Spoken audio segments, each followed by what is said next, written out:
Welcome to Luca and Miguel. Enjoy the video.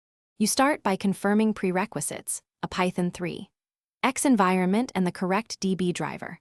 Once done, install scop2 binary for PostgreSQL or PyMySQL for MySQL.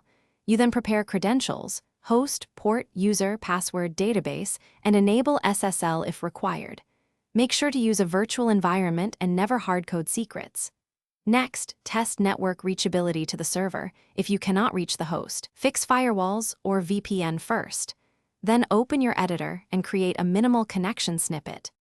You now build the connection object and immediately wrap operations in a context manager to guarantee cleanup. Once connected, request a cursor and execute parameterized queries using placeholders. This prevents SQL injection and simplifies types. Make sure to call commit after data changing statements and call rollback in your exception handler. You should fetch results with fetchOwn, fetchmini, size, or fetchall, depending on expected volume. If you expect large sets, stream rows and batches to control memory usage. You finish by ensuring every cursor and connection is closed. Prefer with statements so Python handles it for you.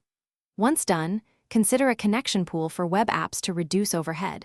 SQL Alchemy or third-party pools are standard. Make sure to log errors and sanitize logs to avoid leaking passwords.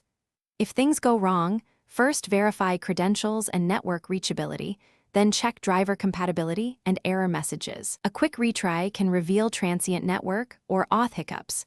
That single troubleshooting tip often resolves most failures. Thanks for watching and please subscribe. It's the best investment you'll ever make.